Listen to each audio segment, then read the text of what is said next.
Bienvenue dans votre magazine Jeunesse Congolaise au Travail TV, présenté par Wabino Pierre Moulumba.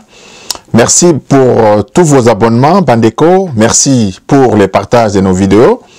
Aujourd'hui, nous allons essentiellement parler de la question de Israël Mutombo et aussi de l'innovation du gouvernement Sama Lokonde.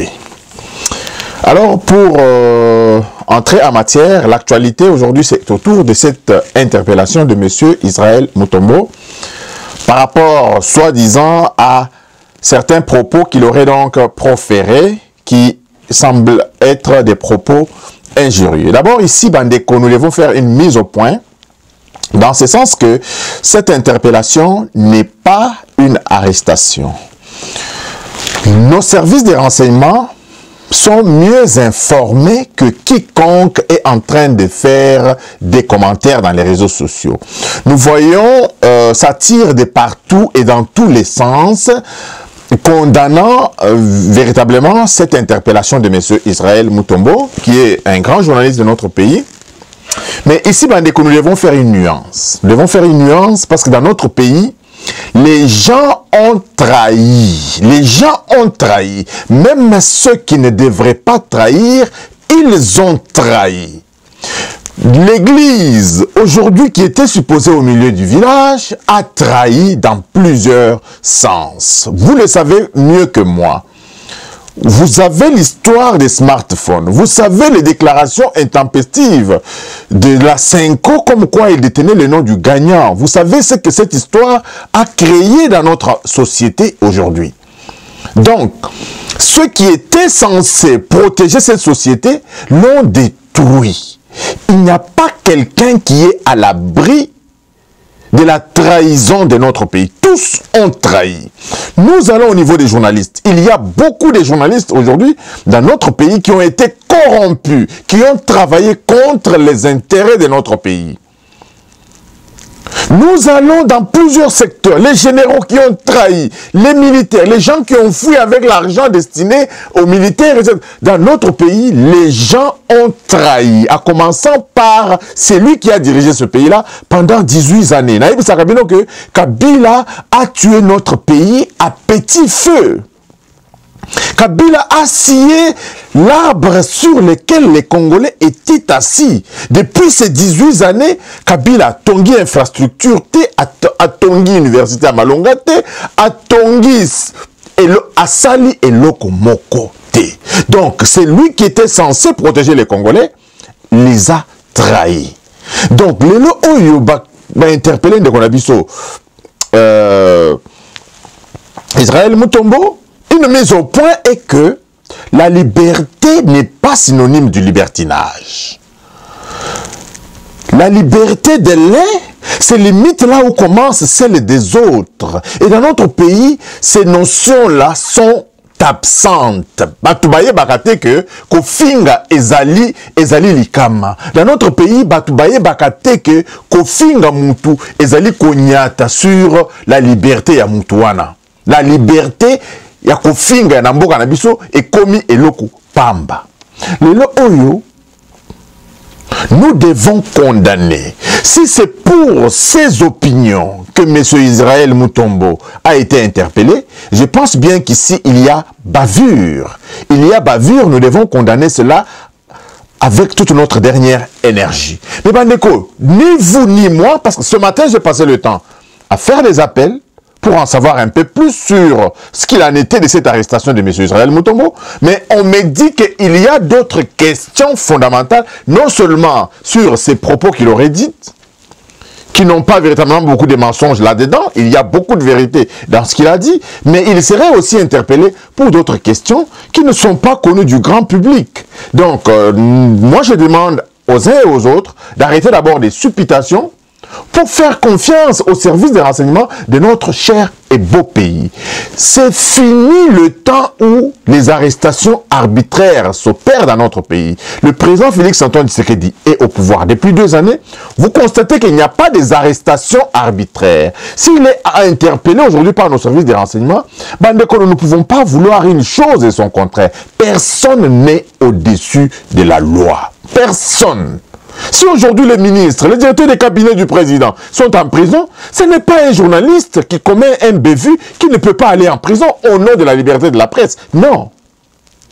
Mais à l'heure où je fais cette émission, Mandeko, Ndeko Nabiso, Israël Mutombo, nous le soutenons, mais il est présumé innocent jusqu'à preuve du contraire. Ceux qui sont habitués à tirer sur les boulets rouges sur le président de la République, qu'ils arrêtent un peu cette campagne de diabolisation dans un pays où on ne peut pas interpeller quelqu'un parce qu'il est journaliste, on ne peut pas interpeller quelqu'un parce que ces choses-là sont totalement révolues. Parce qu'ils ne veulent pas comprendre que les choses ont changé dans notre pays, ils doivent le savoir, que les choses ont changé. Aujourd'hui, il n'y aura plus jamais des intouchables en République démocratique du Congo. Un appel à chacun de faire son travail.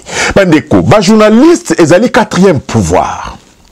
Le mal congolais commence dans nos rues.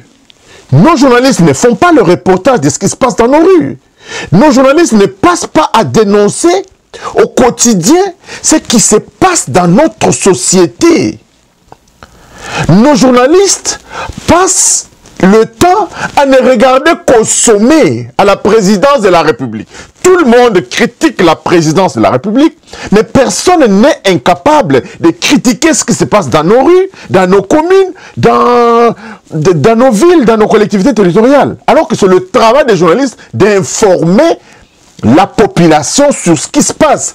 Moi, je ne vois pas les journalistes faire des émissions avec des bourgmestres, pour leur dire, je ne vois pas les journalistes faire des émissions avec les directeurs d'école, avec ceux qui gèrent des écoles, ceux qui gèrent des églises, pour leur faire savoir le ras-le-bol de la société en général, par où notre société pourrit.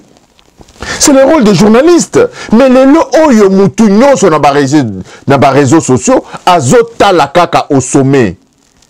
On ne peut pas développer notre pays en ne regardant qu'au président de la République. Ça ne peut pas s'arranger. Les choses doivent s'arranger dans nos entités administratives les plus petites. Vous, vous êtes installé à Lingwala. Regardez comment Lingwala est géré. Faites le point à la population par rapport à la gestion de Lingwala. Allez dans les différentes communes, expliquez à la population comment les choses sont gérées au quotidien, comment les marchés sont gérés au quotidien. Mais aujourd'hui, nos journalistes sont accrochés au sensationnel. Tous regardent la présidence de la République, les dépenses de la présidence, les dépenses de la primature, les dépenses des ministères, alors qu'il y a des problèmes réels de la vie quotidienne des Congolais qui leur passent inaperçus. À un moment donné, on se demande si c'est un journalisme destiné à la présidence de la République, aux activités du président de la République, ou bien c'est un journalisme destiné à l'information. Donc encore une fois, Bandeko Awa, il est question de se remettre vraiment en cause pour dire que chacun devrait faire son travail. Les gens ont trahi, presque à tous les niveaux, les gens ont trahi notre pays. Nous devons nous remettre en cause. Nous devons nous remettre en cause, chacun en ce qui les concerne. Au lieu de toujours être là, se transformer en donneur de leçons. Nous avons failli à notre mission. La mission première d'un compatriote, c'est d'aimer son pays, d'encourager le développement du pays, d'encourager ceux qui travaillent pour ce développement-là. Et nous sommes là encore dans des bassesses pour insulter, pour invectiver, pour dire comment celui-là il est du nord, l'autre il est du sud.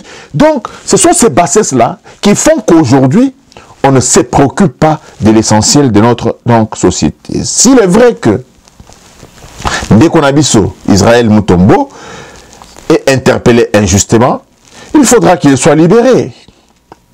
Il faudra qu'il soit immédiatement libéré. Et aujourd'hui, il y a des instances qui doivent parler pour éclairer l'opinion par rapport à cette arrestation. Nous n'avons pas encore entendu parler de... L'UPC n'a pas encore dit quelque chose par rapport donc à cette arrestation. Donc encore une fois, j'invite tous les esprits au calme et à faire confiance aux institutions de la République qui travaillent pour les intérêts des Congolais. La deuxième chose que je devrais donc, pour laquelle je devrais faire nous avons fait cette émission, c'est de parler de cette innovation dans le gouvernement du président Félix Antoine Tshisekedi. Vous avez vu, Bandeko, que dans le gouvernement Sama Lukonde, beaucoup se demandent à quoi servira le ministère du numérique, qui sera piloté par le professeur Dr Eberhard Kolongel. Je vous dis encore une fois, Bandeko, ça c'est quelque chose, c'est une innovation pour laquelle nous applaudissons pour le président de la République. Les maux dont souffre notre pays aujourd'hui, c'est l'absence de l'optimisation de la gestion du pays. L'absence de l'optimisation du pays, qu'est-ce que cela veut dire? On prend d'abord le domaine, par exemple, de l'identité. Nous ne savons pas qui est qui en République démocratique du Congo. Ezali lokola mutu azali na ndaku na ye, ayebite banani bafanda kananda kwana. Est-ce que il y a plus de bébés, il y a plus d'adultes, ndenge nini okoki kolamba, okoki kosomba biloko akolia pour que batu balia, soko yebite ke ba bébé bazali fo miliki, bana ba mikolo bazali fo kolamba boy. Donc l'absence de la planification est d'abord due au fait que toyebite qui est qui en République démocratique du Congo. Toyebanité. Et deuxième élément, c'est que la numérisation aujourd'hui rendra la gestion optimale dans notre pays. D'abord, numériser un pays veut dire quoi d'abord? Veut dire que c'est de créer un système de conservation des données, créer un système de stockage des données, créer un système de partage des données, conserver les données, combien d'entreprises nous avons, combien d'écoles nous avons, combien de médecins nous avons, combien d'enseignants nous avons, combien de fonctionnaires nous avons. Comment est-ce que nous pouvons conserver toutes ces informations-là pour une exploitation optimale? Pourquoi? Au moment de la paye, ce que vous allez dans l'information on a conservé, nous pouvons savoir que parce que nous avons 500 médecins, 1000 médecins, ces 1000 médecins sont payés autant, nous savons combien peut sortir de la caisse de l'État pour payer ces médecins-là, ces enseignants-là, ces infirmiers-là, etc. Comment conserver toutes les données sur l'étendue de la République? Comment stocker ces données-là? Nous avons vu dans notre pays un chef d'état-major général congolais aujourd'hui et une année après, il est chef d'état-major général dans un autre pays. Quand il était venu, nous n'avions pas la possibilité de savoir s'il est des nôtres ou pas. Pourquoi? L'absence des données stockées qui pouvaient permettre aux dirigeants à plusieurs niveaux de dire que Oyo Azali Abisso, Oyo Azali Abisoté. Nous vivions dans une forêt. Kabila avait considéré les Congolais le Kolabanyama. Awa na poto awa, même les animaux dans des fermes ont des numéros, sont identifiables. Mais au Congo, nous ne sommes pas identifiables. La carte d'électeur n'est pas un document pour pouvoir identifier une population. On commence à voter à quel âge? Et tous ceux qui sont en deçà. Tous ceux qui sont en deçà. Kabila n'a formé que des gens désœuvrés qui aujourd'hui pilulent nos rues, tuent les gens par des machettes, etc. C'est la génération Kabila. Encore une fois, Bandeko, la numérisation, c'est une innovation, je voulais dire, qui va être très peu coûteux pour la République. Parce que le Oyo, Ozalawapi, pour Nakosalisa extrait de naissance, ça va trop peu coûter en temps. Parce que bako consulter kaka ba donné na biso ya stocké wana, ba yebi ke yo botama ki boye, papa na yo boye, ba saleli yo extrait de naissance. Na bamboka mususu ba document wana ozali kofuta. Ozali kofuta na internet, ba tindeli yo document wana o imprimango ozu yango yo moko. Tu n'as pas besoin de te déplacer. C'est ça qui augmente l'embouteillage bani wana ezali na nous ba déplacement oyo batu bazali kosala pour na biloko ya pamba. Bisika mususu biloko wana les gens sont en train vraiment de réduire le flux de transport aussi dû à cela. Beaucoup peuvent penser que c'est rien.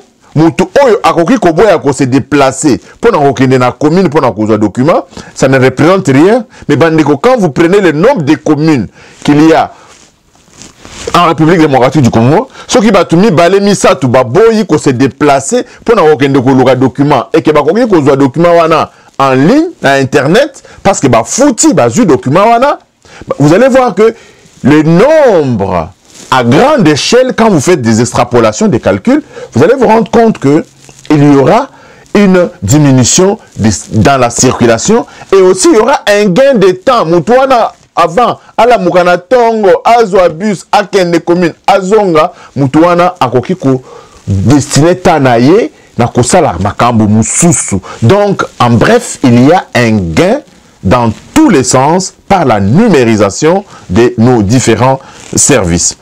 Il y a aussi Bandeko. Ça, c'est en ce qui concerne la duplication des données. Ce qui va donner la vision sur les numériser. Duplication en est facile. On peut dupliquer autant de fois sans vraiment alterner la qualité de ces données-là, ni encore moins la fiabilité de ces données-là. Les Oyo, combien de militaires avons-nous à l'Est? Combien de policiers avons-nous en circulation? Tokoki koye bango en temps réel. Dans un peu sabino exemple, il y a Canada Awa. Bandeko na Canada Awa, le gouvernement ya Canada azali na site internet moko. Olingo yeba makambo ya Canada, okoti na site internet moko kakawana, site moko. Okoyeba makambo ya ba ministère nyonso. Okoyeba makambo ya ba ministère nyonso. Okozwa ba information nyonso olingi. Avantage, il y a numérisation. Le président de la République a innové à travers donc ce ministère. Bandeko, c'est une chose, c'est une très bonne chose. Notre pays qui était à la traîne va vraiment très rapidement mettre fin à beaucoup de maux qui rongent notre pays. Les vols. La compagnie et ça les mis lots. Mais à Zui marché il y a 2 ans. Mais compagnie fait aujourd'hui. Compagnie créée aujourd'hui, mais il a eu déjà des marchés il y a 2 ans. Et tout le monde, ma compagnie Moussoussou, ils ont respect et foutu dans nos taxes, mais ils ont marché public. Une fois que les informations seront numérisées, stockées à quelque part, centralisées, tout le bazali que gérer marché public n'ont pas besoin des informations en provenance, de l'entreprise qui postule pour un marché. Kota la kaka, entreprise boya postuler ba marché, pesi ba document nyonso, mais agent, il y a l'État oyo bazali ko décider sur l'attribution des marchés. Ko checker bango moko, kota la bango moko na ordinateur. OK, entreprise oyo, OK. Comment na ba information nyonso wana bango moko, sans se contenter nécessairement sur les papiers que l'entreprise a fournis, parce que il y a beaucoup de faux papiers, faux documents qui circulent dans notre pays pour lesquels les gens obtiennent des marchés avec des faux papiers. Je ne peux pas vous en dire plus. Donc la numérisation permettra de mettre en déroute tous ces gens ici qui ne peuvent pas faire ces choses-là. Dans d'autres pays, ils viennent le faire en République démocratique du Congo parce que c'est encore un État à l'état brut. C'est encore un État à l'état primitif. C'est encore un État à l'état moyenâgeux. Au moyenâgeux, je voulais dire.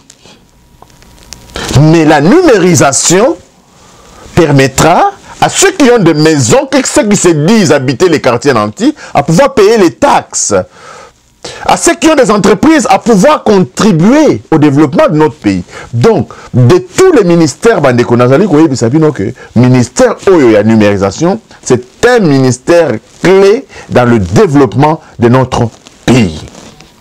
Encore une fois, je vais donc m'arrêter par ici. Je vais m'arrêter par vous donner un exemple de la Régie des eaux. La Régie des eaux, dans les années 96, avait organisé une opération qu'ils avaient appelée ratissage. Le ratissage avait permis à la Régie des eaux d'embaucher les étudiants, les jeunes pour la plupart, pour faire un recensement. Donc pour collecter des données de tous les abonnés. Donc les gens passaient de maison à maison, prélevaient les données. Ce qui m'a ezali na kati ya lupangu, bakozwa numéro ya compteur, bakozwa mukolo, c'est lui le titulaire de l'abonnement.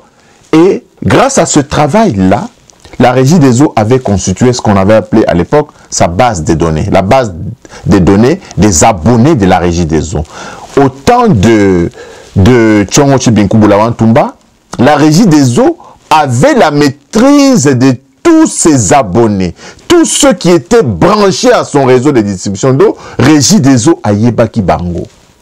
Ainsi, Régie des eaux, grâce à ce travail de ratissage-là, qui avait été fait par les jeunes, les informations avaient été encodées, la base de données élaborée, la Régie des eaux était en mesure, en temps réel, de savoir quels sont les points de vente actifs. Ça veut dire quoi? Quelles sont les maisons qui ont un robinet où il y a de l'eau? Quelles sont les maisons où il y a de l'eau, il n'y a pas de compteurs? Quelles sont les maisons où il y a des compteurs, mais il y a eu rupture de coupure donc de l'alimentation? Donc, bakataki compteur, je vais dire. Donc, la Régie des eaux était en mesure de savoir en temps réel le nombre de ses abonnés, de mettre les factures, de connaître les impayés et les points de vente actifs et les points de vente à récupérer. C'est-à-dire que comment la Régie des eaux pouvait négocier avec Batouana pour à travers donc négociation Moko Boye, chef d'agence, il y a Régie des eaux, Bakoka qui kosala pour la Batouana Maï. Donc, le fait que la Régie des eaux avait une base de données avait optimisé la gestion de cette entreprise-là. Ce qui faisait que la Régie des eaux était parmi les entreprises congolaises qui avaient de la cote. Grâce à la gestion de Tshongo Tshibinku Boulawan Tumba, la Régie des eaux avait de l'argent, il y avait de l'eau 24 heures sur 24, contrairement à ce qui se passe aujourd'hui. Contrairement à ce qui se passe aujourd'hui, il y a des maisons, des soi-disant, mais mais il y a des maisons du simple citoyen congolais, bazalaka na difficulté à futa mai bakei kuna bakati ba mususu oyo bazolo bake bazana anti bazana bambongo ba futa kamaite. Ces choses là sont inconnues et les Régie des eaux sont bongo te gestion ezali optimalité. Je ne parle même pas de la SNEL où il y avait un désordre structurel, il y a Mounene, il y a Makasi, ba yibi ata ba abonné à cause ya ba agent oyo bazali kopé ça ba tout courant na mulili, trop de problèmes, je ne sais pas. Encore une fois, avec la numérisation, Tokoyeba qui est qui, on mettra fin à tous les maux qui ruinent notre pays en matière de gestion. Nous tenions sur Gozala à devoir à l'État ce qui lui est dû. Les écoles fictives n'existeront pas. Les doubles emplois, ça n'existera pas.